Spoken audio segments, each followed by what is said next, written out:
blinding light. Hello Simon, awesome video.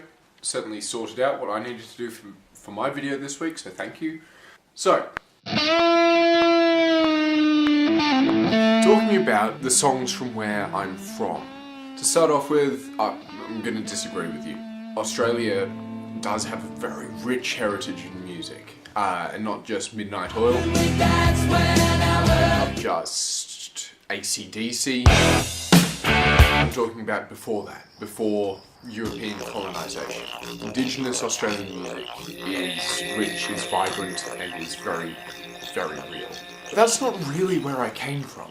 I'm not Indigenous. Not only do I not relate to Indigenous music, but I don't come from Australia. What's playing now is music from where I was born. It's called a Ginawa. It's a kind of traditional Bedouin music.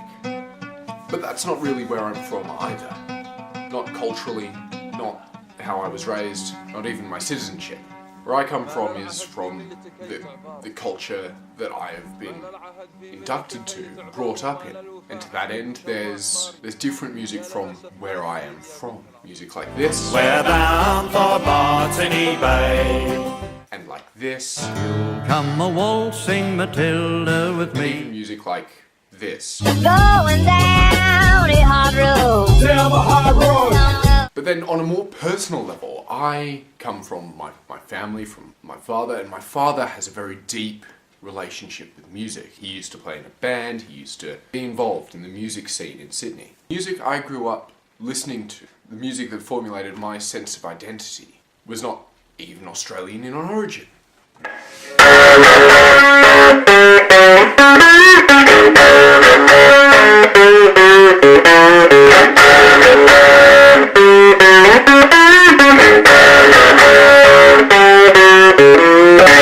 People like Eric Clapton, Beatles, people like the Rolling Stones, all influenced my cultural perception of music. Still influence it to this very day. The music I play is not traditional Australian folk songs, nor is it ancient Australian folk songs, I suppose you could call them, Indigenous music, nor is it Ginawas. It's the music that I listened to growing up, and by extension, the music that my parents listened to. And I feel like that is more like the music from where I'm from than any Australian ballad or Indigenous didgeridoo.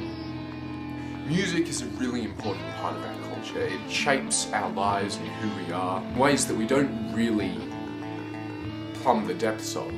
But it's very influential art. When you turn on the radio, you hear this music that's informing you about the culture, what the culture is, how the culture works, and looking at things just going back through time in one locality doesn't really reflect how culture is evolving, how society is evolving today.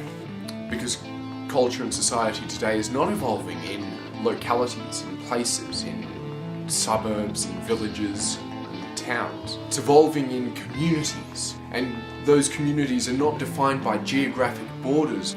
They're defined by common interests. And it doesn't matter if it's music or fine art or low art, if it's hip-hop or rock and roll. What matters is its shared experience. And I think that's what really matters when it comes to music.